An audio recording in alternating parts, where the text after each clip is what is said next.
Bismillahirrahmanirrahim. Assalamualaikum warahmatullahi wabarakatuh. Selamat pagi, salam sejahtera bagi kita sekalian. Shalom, salve, Om Swastiastu. Salam kebajikan, rahayu. Yang saya hormati, Saudara Wakil Presiden Republik Indonesia, Saudara Gibran Rakabuming Raka, beserta Ibu Selvi Ananda Putri. Presiden ke-6 Republik Indonesia, Jenderal TNI Purnawirawan Profesor Dr. Susilo Bambang Yudhoyono.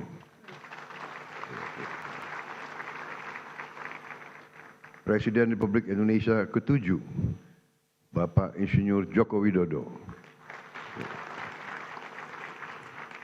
Wakil Presiden Republik Indonesia ke-6, Jenderal TNI Purnawirawan Tri Sutrisno. Wakil Presiden ke-10 dan ke-12 Republik Indonesia, Bapak Muhammad Yusuf Kalla. Bapak Wakil Presiden ke-11 Republik Indonesia, Profesor Budiono. Wakil Presiden ke-13 Republik Indonesia, Profesor Kiai Haji Ma'ruf Amin. Ibu Sinta Nuriyah Abdurrahman Wahid, istri Presiden ke-4 Republik Indonesia. Ibu Soraya Hamzahas, istri Wakil Presiden ke-9 Republik Indonesia. Para pimpinan lembaga negara, Ketua Majelis Permusyawaratan Rakyat Republik Indonesia, Saudara Ahmad Muzani, beserta para mantan ketua, para wakil ketua, dan seluruh anggota MPR RI yang saya hormati. Ketua Dewan Perwakilan Rakyat Republik Indonesia, Saudari Puan Maharani, beserta para mantan ketua, para wakil ketua, dan seluruh anggota DPR RI yang hadir. Ketua Dewan Perwakilan Daerah Republik Indonesia, Saudara Sultan Bakhtiar Najamuddin, beserta para mantan ketua, para wakil ketua, dan anggota DPD RI yang saya hormati. Ketua Mahkamah Agung Republik Indonesia, Profesor Sunarto yang saya hormati. Ketua Mahkamah Konstitusi Republik Indonesia, Saudara Suhartoyo yang saya hormati. Ketua Komisi Yudisial Republik Indonesia, Profesor Amzulian Rifai yang saya hormati. Ketua Badan Pemeriksa Keuangan Republik Indonesia, Saudari Isma Yatun. Para Menteri Koordinator, para Menteri, Kepala Badan, Pimpinan Lembaga, Jaksa Agung, Panglima TNI, Kapolri, Kepala BIN, serta seluruh anggota Kabinet Merah Putih yang saya hormati. Yang terhormat para pimpinan partai politik yang hadir. Partai PDI Perjuangan yang mewakili ketua umumnya,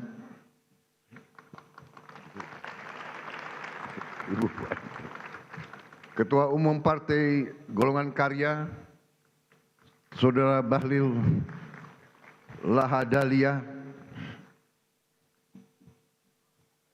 Ketua Umum Partai Gerindra, saya sendiri,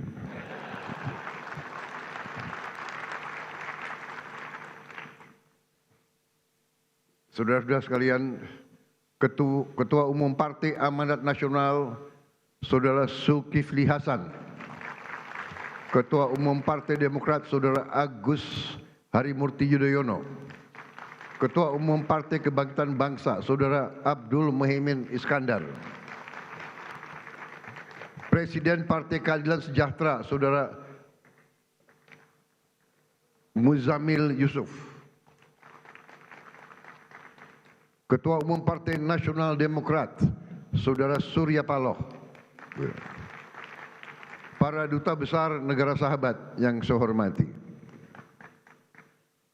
para ketua Parlemen negara sahabat, Speaker of the House of Representatives from Malaysia, His Excellency Tan Sri Dato' Dr. Johari bin Abdul dari Parlemen Malaysia, Speaker of Legislative Council of Brunei, His Excellency Dato Seri Setia Awang Haji Abdul Darussalam Rahman.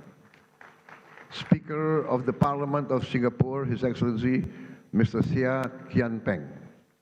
Speaker of the National Parliament of Timor-Leste, Her Excellency Ms. Maria Fernanda Lai.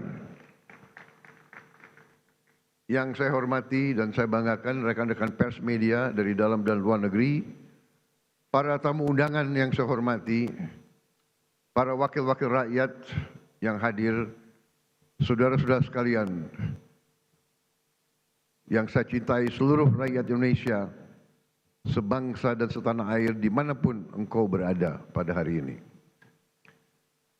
Saudara-saudara sekalian yang saya hormati, pada tanggal 17 Agustus 2025, 80 tahun sudah para pendiri bangsa Indonesia mendeklarasikan kemerdekaan Indonesia. Proklamasi tanggal 17 Agustus 1945 adalah momen penting dalam perjuangan panjang bangsa ini untuk berdiri di atas kaki kita sendiri. Setelah deklarasi kemerdekaan 17 Agustus 1945, bangsa kita berperang selama 5 tahun. Kita berperang merebut kemerdekaan dengan senjata dan dengan diplomasi, dengan semua kekuatan kita, hingga kedaulatan kita benar-benar dapat kita rebut dan diakui pada tahun 1949. Sejak itu, para pendahulu saya, Presiden Republik Indonesia pertama hingga Presiden Republik Indonesia yang ketujuh, bekerja keras membangun bangsa Indonesia. Bekerja keras untuk mewujudkan bangsa yang adil dan makmur. Presiden Soekarno telah memimpin perjuangan pembentukan Negara Kesatuan Republik Indonesia dan berhasil mempertahankan keutuhan wilayah Republik Indonesia di tengah berbagai intervensi dan invasi dari negara-negara asing. Presiden Soekarno juga berhasil mengintegrasikan Irian Barat ke dalam NKRI. Presiden Soeharto melaksanakan pembangunan ekonomi yang merata dari Sabang sampai Merauke, berhasil mewujudkan swasembada pangan dan meletakkan dasar-dasar industrialisasi ekonomi dan menurunkan kemiskinan ekstrim. Presiden Habibie mengenalkan kita ke arah teknologi tinggi, mampu menjaga stabilitas ekonomi di tengah krisis multidimensi tahun 1998. Presiden Abdurrahman Wahid menjaga stabilitas bangsa, berhasil memperkokoh kerukunan antara suku, agama, dan ras, sehingga jati diri bangsa Indonesia sebagai bangsa majemuk dalam keharmonisan terbentuk secara kuat dan kokoh. Presiden Megawati menyelesaikan proses pemulihan ekonomi akibat krisis ekonomi dan moneter yang berkepanjangan, menyelesaikan ribuan kasus perusahaan-perusahaan yang kolaps akibat krisis moneter 1998, dan melaksanakan pemilihan umum secara langsung untuk pertama kalinya, serta memperkuat lembaga-lembaga negara. Presiden Susilo Bambang Yudhoyono mengatasi kerawanan ekonomi karena krisis keuangan dunia 2008, berhasil menyelesaikan konflik Aceh dan meletakkan dasar yang kuat untuk pembangunan ekonomi yang adil, merata, dan terencana. Presiden Joko Widodo membangun berbagai infrastruktur penting, meningkatkan konektivitas antara sentra-sentra ekonomi, memimpin kita di saat yang kritis, yaitu pandemi COVID-19, sehingga Indonesia termasuk salah satu negara yang paling cepat pulih dari dampak pandemi, keluar dari kesulitan ekonomi. Dan juga beliau merintis pembangunan ibu kota negara Nusantara dan meletakkan dasar strategi hilirisasi sumber daya alam Indonesia.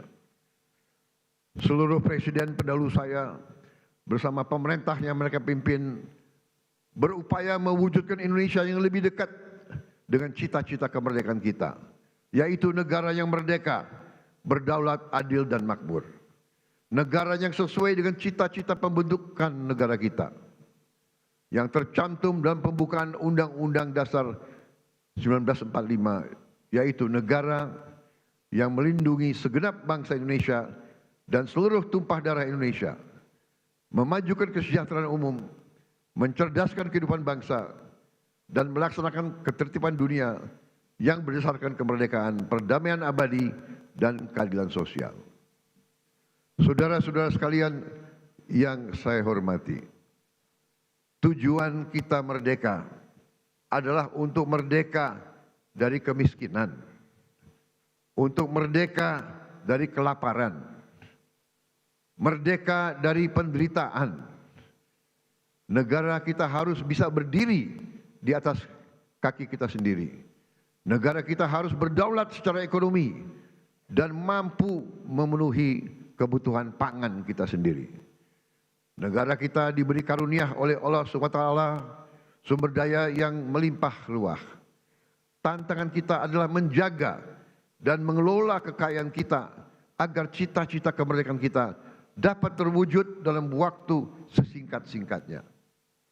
Hadirin sekalian, hari ini 299 hari yang lalu saya berdiri di sini dan diambil sumpah oleh MPR di hadapan wakil-wakil rakyat Indonesia, di hadapan rakyat Indonesia, dan terutama di hadapan Tuhan Yang Maha Kuasa, bersama wakil presiden saya, Saudara Gibran Rakabuming Raka.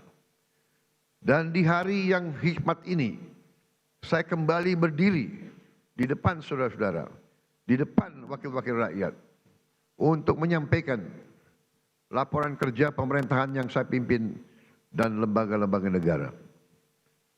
Pertama, saya ingin menyampaikan bahwa transisi kepemimpinan nasional dari Presiden Joko Widodo ke pemerintahan yang saya pimpin berjalan dalam semangat persatuan, penuh kehormatan dan kedewasaan politik. Peralihan kepemimpinan yang diakui dunia sebagai peralihan yang lancar dan sangat baik adalah bukti demokrasi kita matang dan kuat. Tidak semua negara mampu melaksanakan transisi kepemimpinan dengan baik dan lancar seperti kita. Di mana-mana ketika saya berada di luar negeri, banyak pemimpin negara sahabat bertanya kepada saya, "How did you do it? How did Indonesia manage?" Saya sampaikan ke mereka, kita berhasil karena kita menganut demokrasi yang khas Indonesia. Demokrasi yang sejuk, demokrasi yang mempersatukan, bukan demokrasi yang saling gontok-gontokan, saling menjatuhkan, saling maki-memaki, saling menghujat, bukan demokrasi yang saling membenci. Inilah yang harus kita pegang teguh. Demokrasi warisan nenek moyang kita adalah demokrasi yang sesuai dengan budaya kita, budaya kekeluargaan, budaya gotong royong, budaya miko dhuwur mendem jero, budaya saling mengisi, budaya saling mendukung, budaya tepo sliro, budaya menahan diri, budaya yang iso rumongso, bukan rumongso iso. Kita paham dan mengerti bahwa dalam suatu negara modern perlu ada pengawasan, perlu ada transparansi dalam menjalankan kekuasaan. Kita paham sejarah umat manusia. Jika ada kekuasaan yang tidak diawasi, maka kekuasaan akan menjadi korup. Kekuasaan yang absolut akan menjadi korup secara absolut. Kita paham bahwa korupsi adalah masalah besar di bangsa kita. Perilaku korupsi ada di setiap eselon birokrasi kita. Ada di setiap institusi dan organisasi pemerintahan. Perilaku korup ada di BUMN kita. Ada di BUMD kita. Ini bukan fakta yang harus kita tutup-tutupi. Setelah 299 hari saya memimpin pemerintahan eksekutif, saya semakin mengetahui berapa besar tantangan kita. Berapa besar penyelewengan yang ada di lingkungan pemerintahan kita. Hal ini tidak baik, tapi harus saya laporkan kepada para wakil-wakil rakyat Indonesia.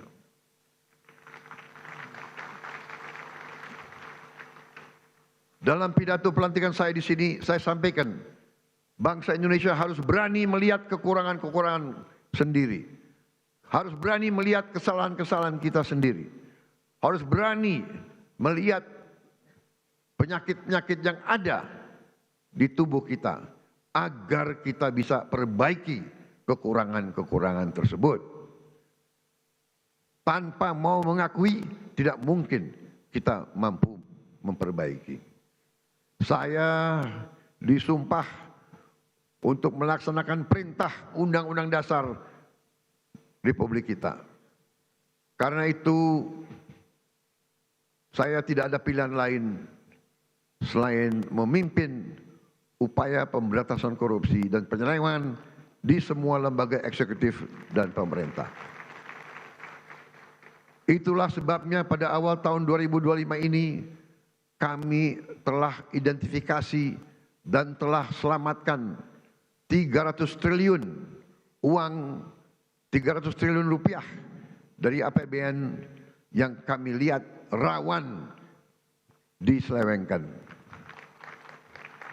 Di antaranya anggaran perjalanan dinas luar dan dalam negeri yang begitu besar, anggaran alat tulis kantor yang begitu besar, dan berbagai anggaran yang selama ini jadi sumber korupsi dan sumber bacaan.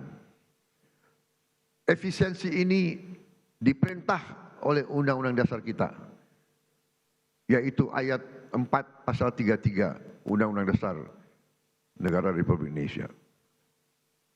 300 triliun rupiah kami geser untuk hal-hal yang lebih produktif dan langsung bisa dirasakan rakyat banyak.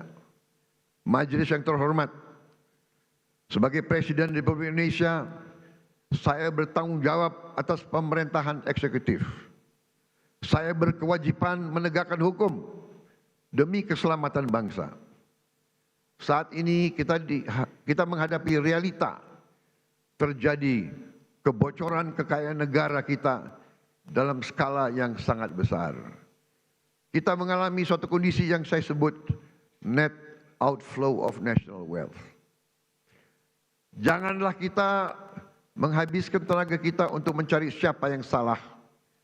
Kita tidak ada waktu. Kita tidak punya cukup energi untuk mencari kesalahan orang. Pemerintah yang saya pimpin harus memusatkan diri untuk mencari solusi yang tepat dan cepat atas masalah pokok ini. Ibarat sebuah badan, kalau darahnya terus mengalir keluar, maka pada suatu titik badan itu akan mati.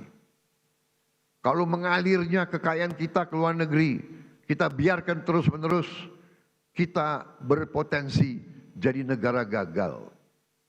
Karena itu saya berkewajiban untuk mengambil langkah-langkah yang perlu, walaupun itu sulit dan juga tidak populer bagi pihak-pihak tertentu.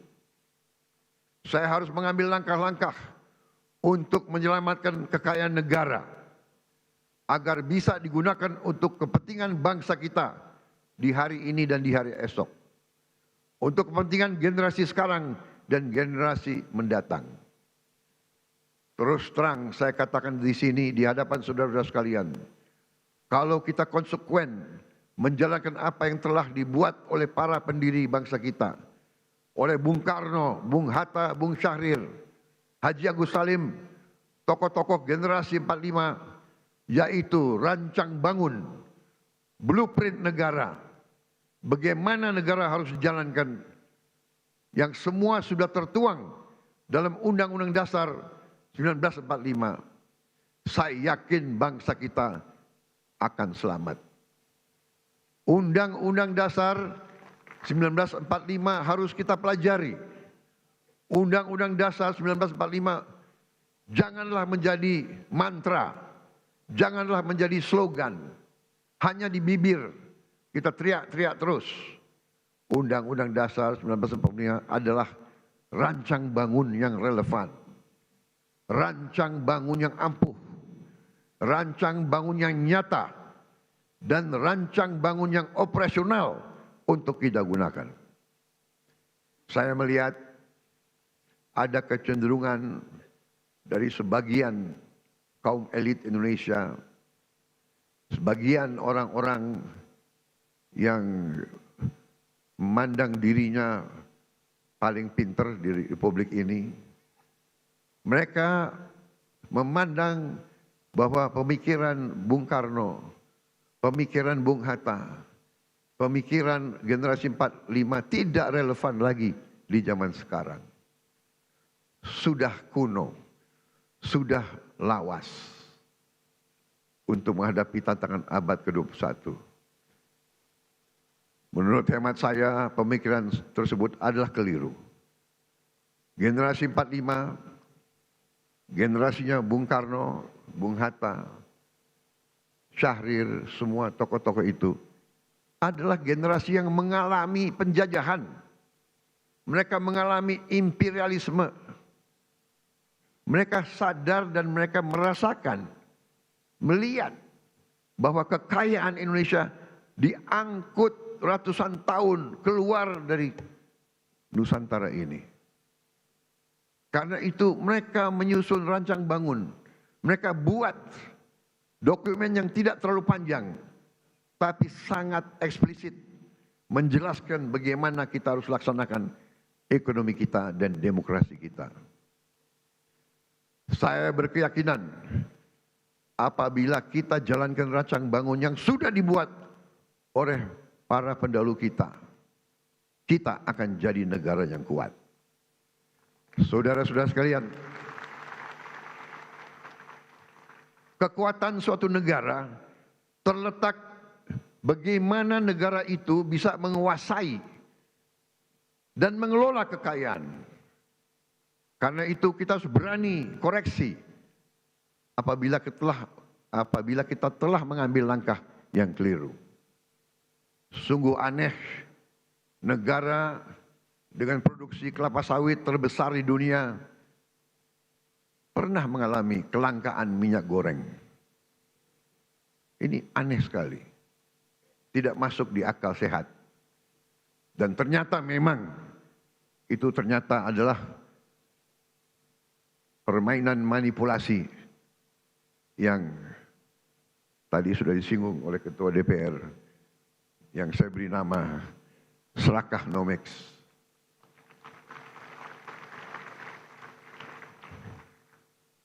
Negara produsen kelapa sawit terbesar di dunia berminggu-minggu, hampir berapa bulan kelapa sawit langka.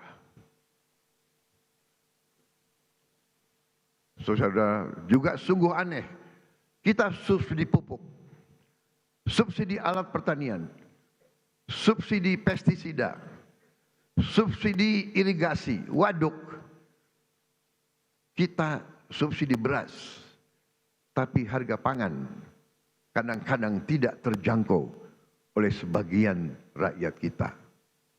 Keanehan-keanehan ini bisa terjadi karena ada distorsi dalam sistem ekonomi kita. Adalah penyimpangan bahwa sistem ekonomi yang diamanatkan oleh Undang-Undang Dasar 1945, terutama di pasal 33 ayat 1, 2, dan 3, telah kita abaikan. Seolah-olah ayat-ayat dalam pasal itu tidak relevan dalam kehidupan kita yang modern di abad ke-21 ini. Saudara-saudara sekalian, setelah saya pelajari secara mendalam, saya berkeyakinan Undang-Undang Dasar kita, terutama pasal-pasal yang saya sebut pasal-pasal pengaman, seperti pasal 33 ayat 1, 2, 3, dan 4, adalah benteng pertahanan ekonomi kita. Ayat 1, perekonomian disusun sebagai usaha bersama berdasar atas azas kekeluargaan. Azas kekeluargaan, bukan azas konglomerasi.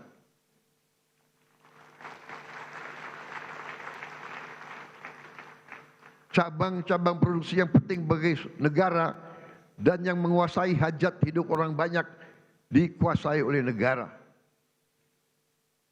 Saudara-saudara sekalian, saya ingin bertanya, apakah beras itu penting bagi negara atau tidak? Menguasai atau tidak hajat hidup orang banyak? Apakah penggilingan padi itu penting bagi negara? Apakah penggilingan padi itu hajat hidup orang banyak? Tapi ada sementara, tidak semua, saya harus fair, ada sementara pengusaha-pengusaha yang justru memanfaatkan kekuatan mereka, kekuatan modal mereka untuk dominasi dan manipulasi kehidupan rakyat, dan ini tidak bisa kita terima. Ayat 3, bumi dan air dan kekayaan alam yang terkandung di dalamnya dikuasai oleh negara dan dipergunakan untuk sebesar-besar kemakmuran rakyat. Saudara-saudara, ayat 4, perekonomian nasional diselenggarakan berdasar atas demokrasi ekonomi dengan prinsip kebersamaan, efisiensi, berkeadilan. Jadi efisiensi ini perintah Undang-Undang Dasar. Tapi ada yang demo lawan efisiensi. Berwawasan lingkungan, kemandirian, serta dengan menjaga keseimbangan kemajuan dan kesatuan ekonomi nasional. Saudara-saudara, ketika kita tidak konsekuen menjalankan Undang-Undang Dasar kita, terjadilah distorsi ekonomi. Terjadilah pemerataan ekonomi yang tidak cepat, di mana yang menikmati pertumbuhan ekonomi kita hanya segelintir orang saja. Terjadilah kondisi di mana pertumbuhan ekonomi rata-rata 5% selama 7 tahun terakhir tidak tercermin dalam kondisi nyata rakyat Indonesia. Masih terlalu banyak anak-anak yang kelaparan, petani dan nelayan yang kesulitan menjual hasil panennya, rakyat yang belum memiliki rumah layak huni, guru yang belum dihargai, serta keluarga yang tak sanggup berobat karena biaya atau karena tidak ada fasilitas kesehatan di daerahnya. Namun, ketika kita konsekuen menjalankan Undang-Undang Dasar kita dalam 299 hari ini, alhamdulillah saya dapat melaporkan bahwa kita telah mencapai berbagai kemajuan yang cukup berarti. Di tengah konflik politik, konflik ekonomi secara global, perang dagang, perang tarif, ekonomi Indonesia masih berhasil tumbuh di atas 5%. Tumbuh dalam 5,12%. Dan para pakar yakin bahwa ini akan semakin meningkat di saat-saatnya akan mendatang. Di tengah dunia yang penuh gonjang-ganjing, realisasi investasi kita semester pertama 2025 telah mencapai 942 triliun, naik 13,6% dari tahun lalu. Telah mencapai target APBN 2025 sebelum tahun 2025 berhasil. Dan berhasil menyerap tenaga kerja Indonesia 1.200.000 orang.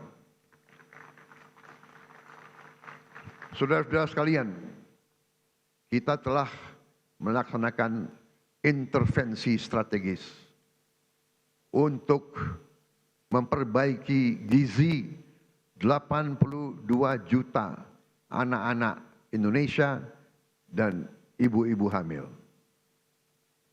Saudara-saudara sekalian, sekarang kita telah mencapai kemajuan yang membanggakan. Pagi ini saya mendapat laporan dari Badan Gizi Nasional sudah 20 juta anak sekolah. Anak belum sekolah, ibu hamil dan ibu menyusui sudah menerima makan bergizi gratis setiap hari. Terima kasih Badan Gizi Nasional. Di hadapan majelis terhormat ini, saya menyampaikan penghargaan saya kepada Kepala Badan dan seluruh anggota Badan Gizi Nasional yang telah bekerja keras mencapai hal ini. Saudara-saudara sekalian, dalam 7 bulan kita berhasil mencapai apa yang negara-negara lain butuh belasan tahun. Saya telah jumpa dengan Presiden Brazil dan mantan Presiden Brazil. Brazil butuh 11 tahun untuk mencapai 40 juta makan bergizi gratis setiap hari. Saudara-saudara, kita kadang-kadang harus mengakui bahwa bangsa kita punya kemampuan. Bangsa kita bila ada kehendak, banyak yang bisa kita kerjakan bersama. Begitu banyak masalah manajemen yang harus kita hadapi agar program ini berjalan baik. Pembangunan fisik dapur, pengelolaan rantai pasok, pelatihan manajer-manajer dan pelaksana-pelaksana. Sekali lagi, saya tadi ucapkan terima kasih kepada Kepala Badan Gizi Nasional. Saudara dan anggotamu telah bekerja dengan baik. Kita kadang-kadang kalau yang berbuat baik, kita lupa ucapan terima kasih.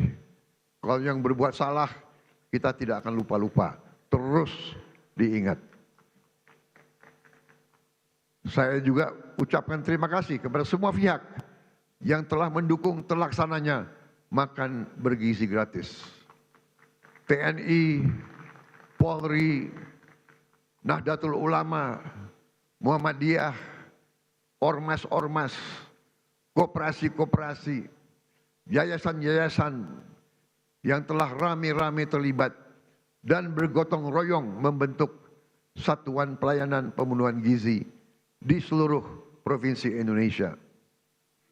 Makan bergizi gratis bukan semata program sosial, melainkan fondasi untuk menciptakan generasi yang sehat, cerdas, dan produktif. PBB mengatakan bahwa MBG adalah investasi terbaik yang bisa dilakukan oleh sebuah bangsa. Walau baru berjalan 8 bulan, hasil dari makan bergizi gratis mulai terasa. Angka kehadiran anak di sekolah meningkat. Prestasi anak-anak di sekolah meningkat. Per hari ini sudah ada 5.800 satuan pemenuhan pelayanan gizi di 38 provinsi. MBG telah menciptakan 290.000 lapangan kerja baru di dapur-dapur dan melibatkan 1 juta petani, nelayan, peternak, dan UMKM. MBG mendorong pertumbuhan ekonomi di desa-desa. Hadirin sekalian, tidak ada negara yang kuat yang tidak mampu memproduksi pangannya sendiri.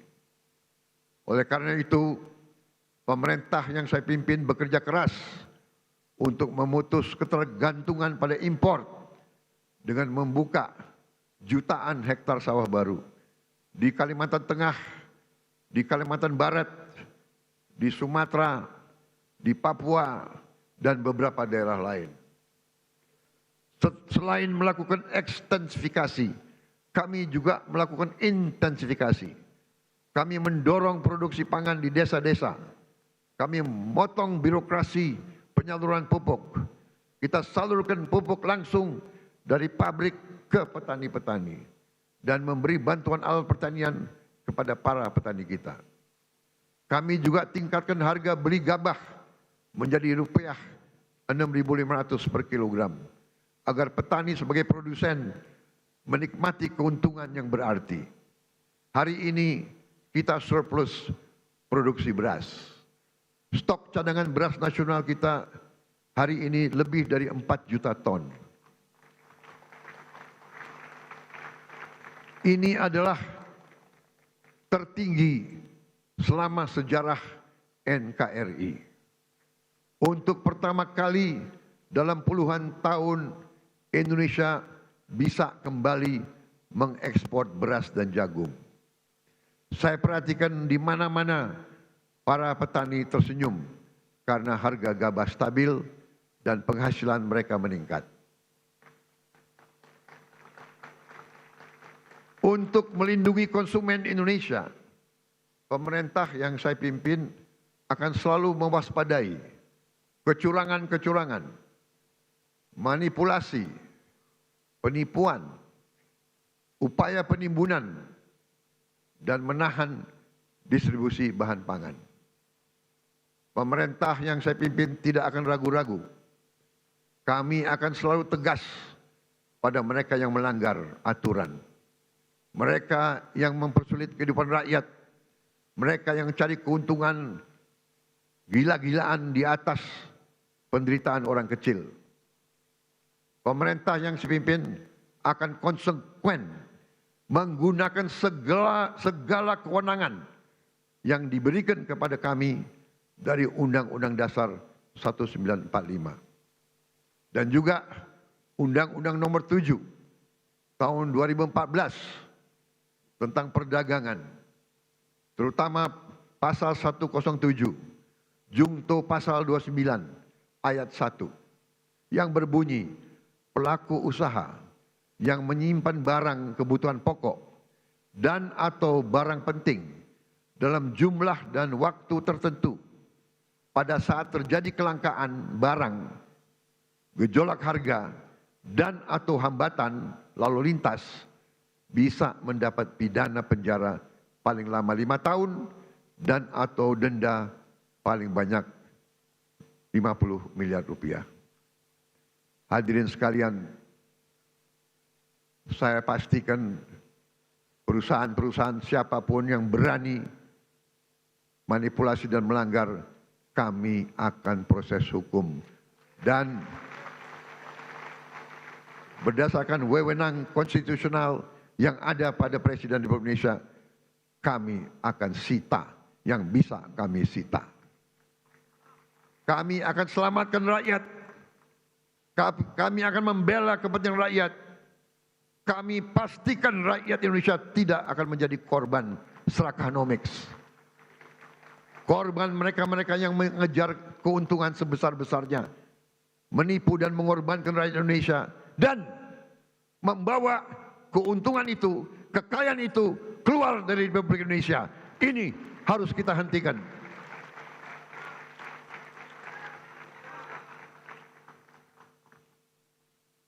Selama saya menjabat Presiden Republik Indonesia, jangan pernah anggap yang besar dan yang kaya bisa bertindak seenaknya.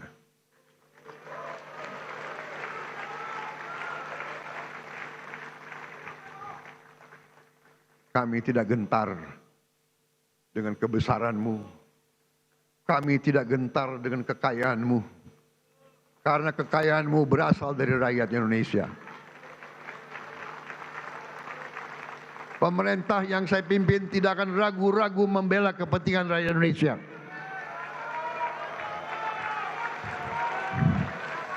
Kita akan gunakan Undang-Undang Dasar 1945 pasal 33 yang sudah sangat jelas cabang-cabang produksi yang penting bagi negara dan yang menguasai hajat hidup orang banyak dikuasai oleh negara.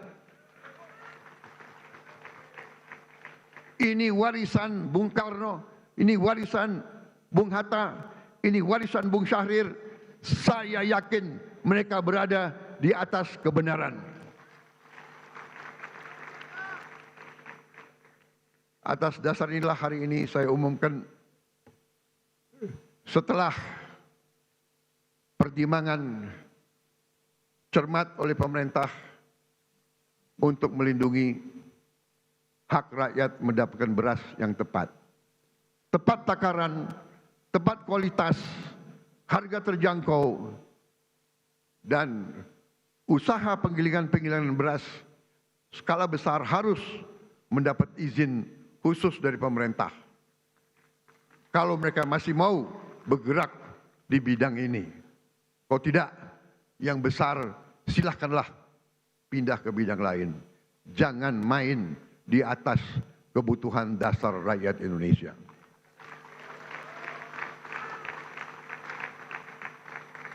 Saudara-saudara sekalian yang saya hormati, dalam 10 bulan terakhir, saya bersama Kabinet Merah Putih berupaya memerangi kemiskinan dengan pendekatan holistik, pendekatan menyeluruh.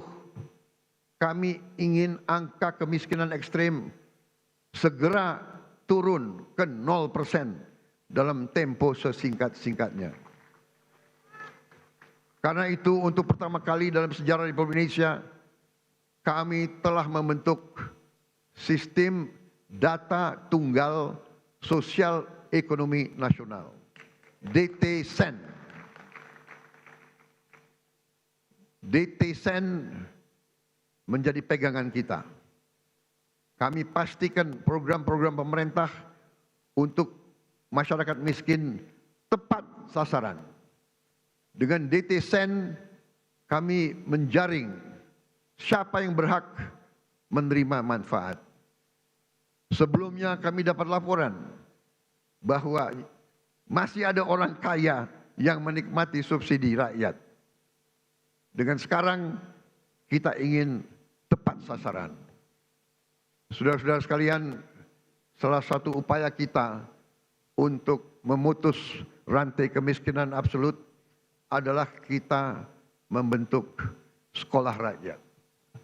Kita sudah berhasil membangun dan membuka 100 sekolah rakyat. Kita harapkan tahun depan akan menjadi 200, tahun selanjutnya akan menjadi 300, dan seterusnya. Sekolah rakyat ini diperuntukkan untuk mereka yang dari desil yang terendah, desil 1, 2, dari mereka yang benar-benar penghasilannya sangat-sangat rendah. Mereka kita asramakan, mereka kita berdayakan dengan kualitas pendidikan yang baik. Ini adalah untuk memutus rantai kemiskinan. Anak-anak yang miskin, kalau orang tuanya miskin, mereka tidak perlu untuk terus miskin. Ini yang kita telah upayakan dan ini sedang kita kerjakan sekarang. Bagaimana dengan sekolah-sekolah lain? Kita telah juga membentuk sekolah unggulan. Kita telah membangun dan akan membangun dan selesaikan sekolah unggulan untuk mengejar ketertinggalan kita di bidang sains dan teknologi.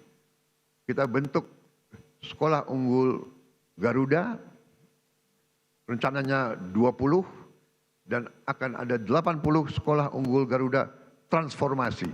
Sekolah-sekolah yang sudah ada ikut dalam program ini. Dan kami juga akan menambah SMA Taruna Nusantara terintegrasi di seluruh pelosok negeri. Tahun ini kita juga akan menambah fakultas-fakultas kedokteran di seluruh Indonesia. Kita ketinggalan dalam menghasilkan dokter-dokter dan dokter gigi. Saudara-saudara sekalian, pendidikan sangat penting. Kita juga akan renovasi lebih dari 13.000 sekolah dan 1.400 madrasah. Dan ini masih jauh kurang dari yang kita inginkan. Tapi tahun ini adalah permulaan. Tahun depan kita akan cari uang untuk menambah hal ini. Juga untuk mengejar ketertinggalan kita, tahun ini kita akan sebarkan 288.000 layar pinter smart platform, smart TV yang akan kami distribusi ke sekolah-sekolah hingga ke pelosok-pelosok. Agar anak-anak di desa tertinggal yang tidak ada guru yang bagus bisa dapat mengikuti pelajaran dari guru-guru terbaik yang mengajar secara virtual. Untuk mencetak pemimpin-pemimpin nasional di masa depan, kami juga telah mencanangkan tadi yang saya sebut 20 sekolah unggul Garuda dan 80 sekolah unggul Garuda Transformasi. Saudara-saudara sekalian, kita juga membangun SMA Taruna Nusantara terintegrasi di seluruh pelosok negeri. Untuk mengatasi kekurangan dokter dan dokter spesialis tahun ini akan dibuka 148 prodi di 57 fakultas kedokteran di seluruh Indonesia. Terdiri dari 125 prodi spesialis dan 23 prodi subspesialis. Kita juga akan tambahkan 25 prodi umum dan prodi gigi serta meningkatkan kuota mahasiswa kedokteran yang mendapat beasiswa. Saudara-saudara sekalian, untuk mengatasi perputaran uang yang terkonsentrasi di ibu kota dan kota-kota besar, kami dirikan 80.000 koperasi desa dan koperasi kelurahan merah putih. Koperasi di setiap desa akan meningkatkan ekonomi desa dan menciptakan jutaan lapangan kerja.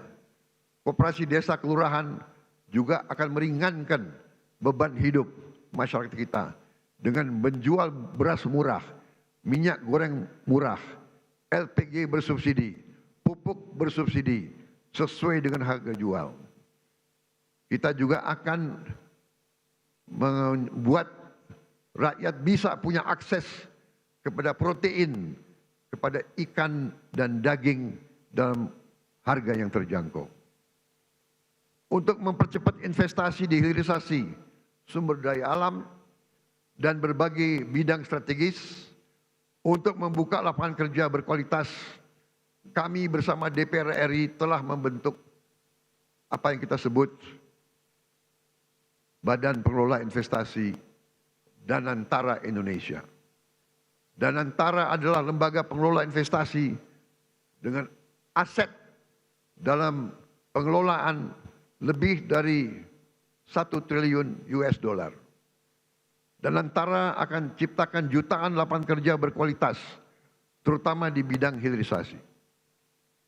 Alhamdulillah, hari ini tingkat pengangguran nasional berhasil turun ke level terendah sejak krisis 1998. Hadirin sekalian, kami juga membangun sistem kesehatan yang lebih adil dan merata. Cek kesehatan gratis telah digunakan hari ini oleh lebih dari 18 juta warga. 66 rumah sakit di 66 kabupaten sedang kami tingkatkan kelasnya. Kawasan ekonomi khusus Sanur kami hadirkan sebagai pusat pelayanan medis bertaraf internasional agar orang Indonesia tidak harus berobat ke luar negeri. Kami tegakkan kedaulatan Indonesia di panggung dunia. Kami putuskan Indonesia bergabung dengan BRICS. Indonesia juga diundang di mana-mana menjadi kehormatan dalam perayaan kemerdekaan India dan perayaan Hari Nasional Prancis. Kami juga berhasil menyelesaikan perundingan dagang Uni Eropa dengan Indonesia, CEPA, yaitu Comprehensive Economic Partnership Agreement, yang sebenarnya adalah Free Trade Agreement, di mana kita bisa akses pasar Eropa dengan tarif nol. Kita juga berunding dengan Amerika. Indonesia aktif memperjuangkan pengakuan Palestina dan memimpin pembahasan solusi dua negara. Saat ini juga 2 pesawat Hercules kita sedang beroperasi di Timur Tengah menerjunkan bantuan-bantuan dari udara ke Gaza. Saudara-saudara sekalian, kami bekerja untuk menegakkan hukum dan keadilan. Salah satu yang penting adalah dalam menegakkan hukum dan keadilan, gaji hakim harus dalam keadaan baik. Kami telah naikkan untuk beberapa hakim sampai dengan 280% peningkatannya. Kami juga tidak segan-segan membongkar kasus-kasus korupsi besar. Bersama TNI dan Polri kami pastikan bumi dan air dan kekayaan alam yang terkandung di dalamnya dikuasai oleh negara dan dipergunakan untuk sebesar-besar kemakmuran rakyat. Saudara-saudara sekalian, beberapa saat yang lalu, beberapa tahun yang lalu, kita mendapat laporan ada ribuan, ada jutaan perkebunan kelapa sawit yang melanggar hukum, yang menyimpang regulasi. Ada yang membuat perkebunan di hutan lindung. Ada yang tidak melaporkan luasnya perkebunan mereka. Ada yang dipanggil BPKP tidak mau datang. Kami terbitkan Peraturan Presiden Nomor 5 tahun 2025 tentang penertiban kawasan hutan. Dan pada hari ini saya melaporkan di majelis ini bahwa pemerintah Republik Indonesia sudah menguasai kembali 3,1 juta hektar dari potensi 5 juta hektar lahan sawit yang dilaporkan melanggar aturan, tapi kita belum verifikasi. Yang sudah jelas kita verifikasi melanggar aturan adalah 3,7 juta hektar, dan dari 3,7 juta hektar, 3,1 juta sudah dikuasai kembali. Saudara-saudara sekalian, perlu saya laporkan juga di sini bahwa ada keputusan pengadilan yang sudah ingkrah 18 tahun yang lalu yang memerintahkan ada kebun-kebun kelapa sawit yang harus disita. Tapi tidak ada penegak hukum waktu itu yang mau melaksanakannya. Saya tidak tahu kenapa. Tapi saya telah perintahkan dikuasai kembali oleh negara, dan untuk itu kita telah menggunakan pasukan-pasukan TNI untuk mengawal tim-tim yang menguasai kebun-kebun tersebut. Karena sering terjadi perlawanan, berani-berani melawan pemerintah NKRI, ya kita hadapi, saudara-saudara sekalian. Setelah ini kita akan tertibkan juga tambang-tambang yang melanggar aturan.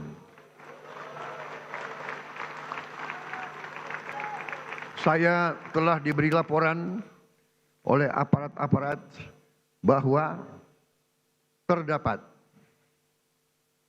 1063 tambang ilegal. Dan potensi kekayaan yang dihasilkan oleh 1063 tambang ilegal ini dilaporkan potensi kerugian negara adalah minimal 300 triliun. Saudara-saudara sekalian,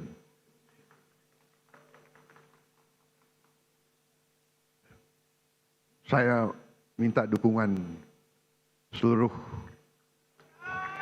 MPR. Saya minta dukungan seluruh partai politik untuk mendukung ini demi rakyat kita, saudara-saudara sekalian.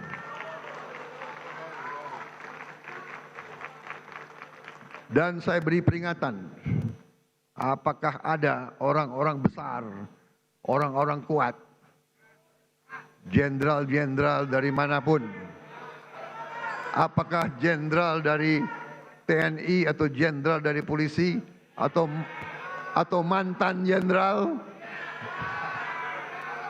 tidak ada alasan kami akan bertindak atas nama rakyat.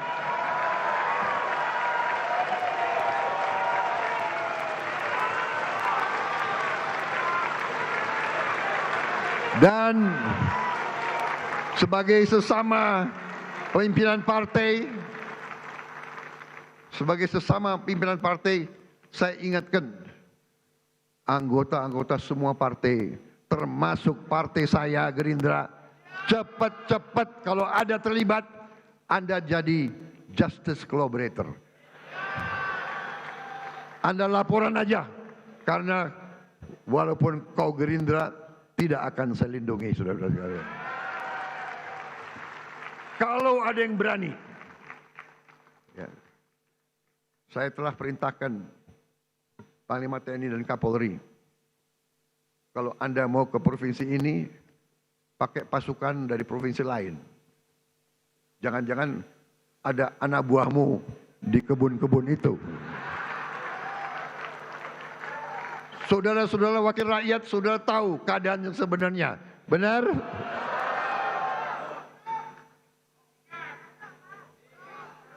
Saya sudah lama jadi orang Indonesia. Segala ulah, apalagi saya ini senior mantan tentara. Jadi junior-junior itu jangan macam-macam ya. Aku tahu. Kalau rakyat yang nambang, ya sudah, kita bikin koperasi. Kita legalkan. Kita atur, kita legalkan, ya. Tapi jangan alasan rakyat tahu-tahu nyelundup. Nyelundup ratusan triliun nyelundup. Saudara-saudara sekalian, harus hitung waktu ini. Dengan kondisi geopolitik yang semakin tidak menentu, Indonesia harus punya pertahanan yang kuat untuk menjaga kekayaan kita. Untuk itu tahun ini kita bentuk 6 komando daerah militer baru, 14 komando daerah angkatan laut, 3 komando daerah angkatan udara, 1 komando operasi udara, 6 grup komando pasukan khusus, 20 brigade teritorial pembangunan, 1 brigade infanteri marinir, 1 resimen korps pasukan gerak cepat, 100 batalion teritorial pembangunan, 5 batalion infanteri marinir dan 5 batalion komando korps pasukan gerak cepat. Langkah ini sejalan dengan doktrin pertahanan kita, pertahanan dan keamanan rakyat semesta, SIS Hankam Rata, di mana seluruh warga negara dan sumber daya nasional didaya gunakan secara total untuk kepentingan pertahanan dan keamanan kita. Saudara-saudara sekalian, kita faham bahwa perang itu destruktif. Kita tidak mau perang, kita harus hindari perang. Karena itu, politik luar negeri yang saya jalankan dan saya umumkan adalah politik 1000 kawan terlalu sedikit, 1 lawan terlalu banyak. Kami tetap pada garis non-blok, garis non-aligned. Kami tidak akan berpihak kepada blok manapun. Ini yang kami sampaikan di mana-mana. Bebas aktif. Kita ingin damai dengan semua orang. Kami terutama dengan tetangga-tetangga kita. Kita ingin selesaikan semua masalah. Ada masalah, kadang-kadang masalah garis perbatasan. Masalah ini adalah warisan dari kolonialis, warisan dari penjajah. Belanda datang dengan Inggris, dia bikin garis seenak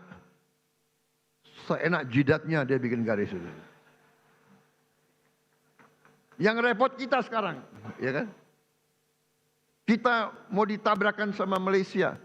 Kita sahabat sama Malaysia. Kita satu rumpun.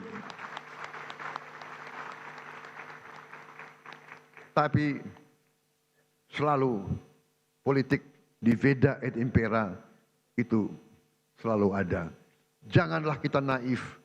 Janganlah kita terus-menerus mau diadu domba. Saudara sekalian, setiap elemen negara Indonesia, marilah kita bekerja keras agar setiap anak Indonesia berangkat ke sekolah dan mendapat makan yang baik. Kita ingin petani, nelayan kita kembali bangga menjadi tulang punggung bangsa, menjadi produsen makanan. Hidup petani dan nelayan kita harus baik, harus bagus. Untuk itu kita akan bangun dalam waktu yang secepat ini. Tahun ini juga kita harus mulai 1.100 desa nelayan. Tiap desa nelayan terdiri dari 2.000, kurang lebih 2.000 kepala keluarga. Berarti di situ akan hidup 2 juta kepala keluarga. Kalau satu kepala keluarga terdiri dari bapak, ibu, dan 3 anak, berarti 5 juta. 10 juta orang akan hidup dengan baik. Ini akan kita wujudkan dalam waktu dekat. Mereka juga akan membayar kembali investasi kita. Jadi ini bukan BLT, ini bukan bagi-bagi uang. Kita pinjemin uang, mereka akan bayar cicil kembali kepada pemerintah. Jadi karena mereka akan menghasilkan nilai. Kita ingin guru-guru kita semangat mengajar karena dihargai. Kita ingin rakyat kecil bisa tersenyum karena tidak lagi takut sakit, tidak takut lapar, dan tidak takut anaknya tidak bisa sekolah. Dan kita harus cari lapangan kerja yang sebesar-besarnya dan sebanyak-banyaknya. Tujuan kita, tujuan kemerdekaan adalah yen wong cilik iso gemuyu. Saudara-saudara sekalian, untuk itu saya memberi apresiasi kepada lembaga-lembaga negara atas kinerja mereka dalam menjalankan roda negara. MPR RI melalui visi besar Rumah Kebangsaan, pengawal ideologi Pancasila dan kedaulatan rakyat, secara konsisten terus-menerus sosialisasikan Pancasila, Undang-Undang Dasar 1945, NKRI, dan Bhinneka Tunggal Ika. MPR konsisten turun ke rakyat, jelaskan 4 pilar kehidupan berbangsa dan bernegara.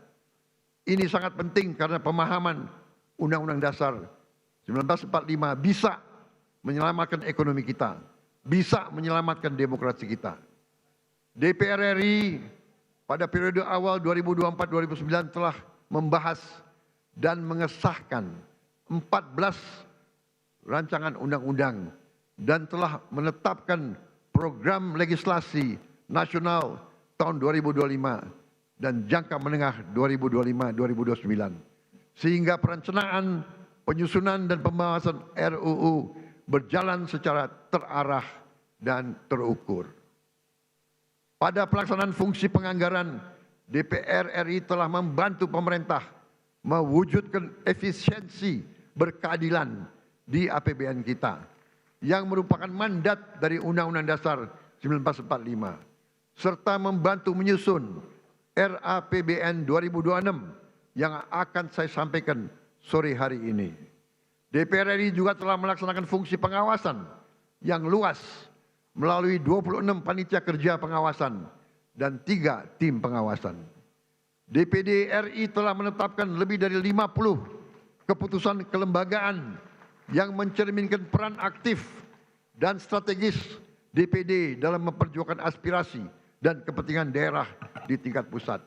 Lebih lanjut, DPD RI telah mendukung pembangunan berkelanjutan, aktif menjalankan fungsi pengawasan, pemberian pertimbangan anggaran, serta proaktif memantau dan mengevaluasi Raperda dan Perda untuk memastikan kesesuaian regulasi daerah dengan kebijakan nasional. BPK RI telah membuktikan integritasnya dan independensinya dalam pemeriksaan pengelolaan dan tanggung jawab keuangan negara.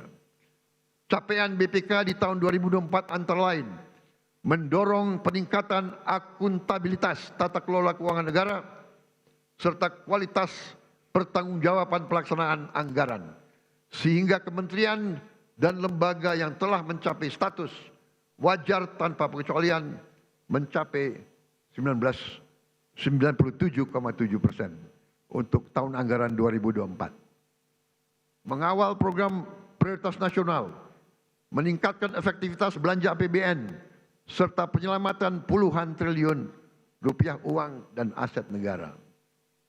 Mahkamah Konstitusi di sepanjang tahun 2024 hingga pertengahan 2025 telah menangani ratusan perkara pengujian undang-undang, perselisihan hasil pemilihan umum, dan perselisihan hasil pemilihan kepala daerah dengan proses persidangan yang efektif, tepat waktu, dan menghasilkan berbagai putusan penting yang menjadi tonggak penguatan demokrasi dan perlindungan hak konstitusional warga negara.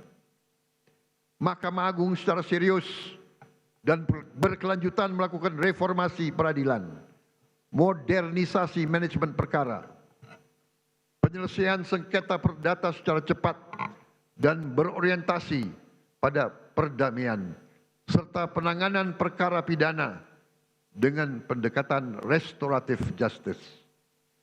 Dengan sistem peradilan elektronik atau e-court di Mahkamah Agung, jumlah perkara yang didaftarkan di pengadilan tingkat pertama meningkat 30,84%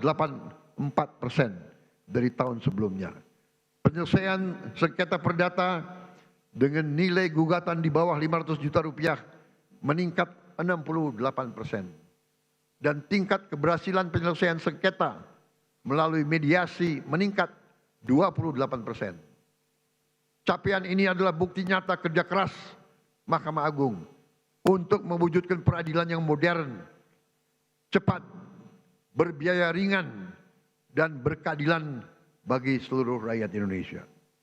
Komisi Yudisial memainkan peran strategis dalam kesejahteraan rakyat dan kemajuan Indonesia, yaitu dengan menjaga integritas hakim dan meningkatkan kepercayaan publik terhadap integritas hakim.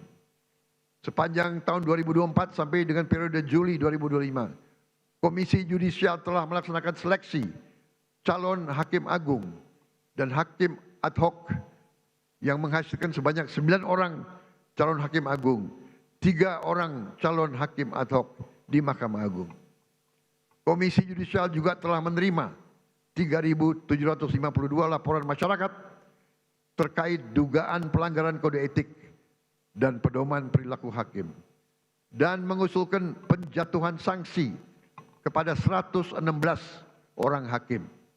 Selain itu, saya juga mengucapkan terima kasih kepada Bank Indonesia, Otoritas Jasa Keuangan, Lembaga Penjamin Simpanan, Komisi Pemberantasan Korupsi, Komisi Pemilihan Umum, Badan Pengawas Pemilu, Ombudsman RI, Komnas HAM, dan lembaga-lembaga nasional lainnya yang telah berkontribusi untuk kemajuan bangsa sesuai dengan peran dan kewenangannya.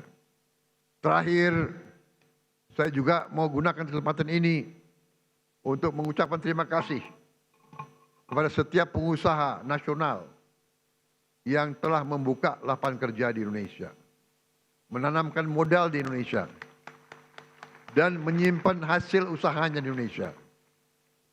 Jangan salah, tidak semua pengusaha yang besar itu ikut dalam alam mazhab Selakahnomics. Justru sebagian besar kita ajak untuk membangun Indonesia bersama. Saya sampaikan ke mereka, mereka harus menjadi bagian dari Indonesia Incorporated. Indonesia Incorporated adalah konsep pembangunan ekonomi di mana semua stakeholder, semua pemain bergerak dalam satu kesatuan tim nasional. Yang kuat, yang besar punya peranan. Yang menengah punya peranan. Yang kecil punya peranan, kita bantu. Yang miskin kita berdayakan. Itu namanya Indonesia Incorporated. Saya sampaikan, kalau kita hilangkan kemiskinan, kalau orang yang berada di bawah garis kemiskinan punya uang, punya penghasilan, mereka punya daya beli, mereka akan beli barang-barang dari pabrik-pabrik yang dimiliki oleh perusahaan-perusahaan besar. Itu yang kita namakan suatu ekonomi mata rantai yang saling memperkuat, bukan saling menghancurkan. Saudara-saudara sekalian, saya percaya dan saya yakin bahwa dengan kita bersatu, dengan kita bergotong royong, dengan kita mencapai demokrasi sesuai dengan budaya kita, ekonomi sesuai dengan rancang bangun pendiri-pendiri bangsa kita, insya Allah Indonesia akan semakin kuat, semakin sejahtera. Kita memilih beberapa tonggak sebagai tema kita. Bersatu, berdaulat, rakyat sejahtera. Rakyat harus sejahtera. Kalau rakyat tidak sejahtera, saya katakan kita gagal sebagai negara merdeka. Kita akan berhasil sebagai negara merdeka kalau rakyat kita sejahtera. Karena itu, marilah kita bekerja sama. Kita berbeda-beda boleh, tapi satu tujuan kita. Silakan yang berada di luar pemerintah tidak ada masalah.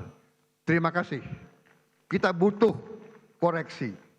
Kita butuh pengawasan. Kita butuh kritik. Walaupun kadang-kadang kritik itu menyesakkan juga itu.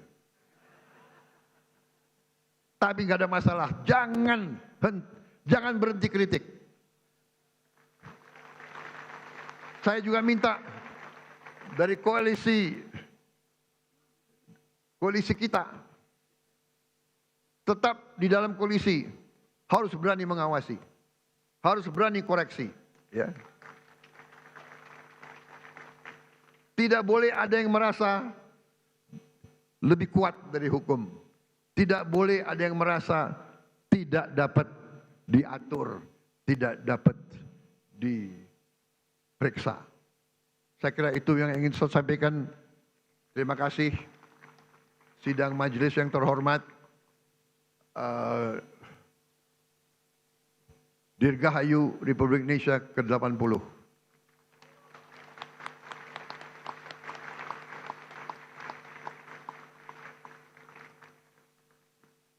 Mungkin inilah tandanya bahwa demokrasi kita kuat, karena saya adalah Presiden ke-8 Republik Indonesia yang akan memimpin perayaan Hari Kemerdekaan yang ke-8 Dasawarsa.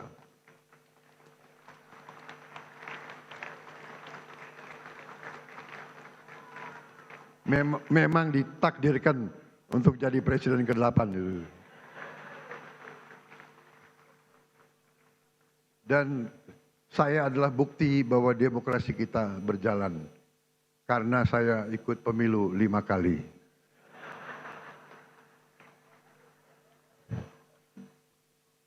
Alhamdulillah 4 kali kalah. Tapi hari ini saya berdiri di depan majelis ini. Terima kasih. Terima kasih, saudara-saudara sekalian. Wassalamualaikum warahmatullahi wabarakatuh.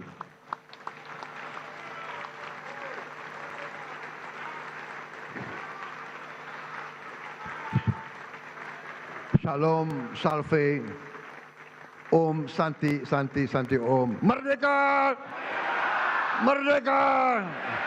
Merdeka! Terima kasih, selesai.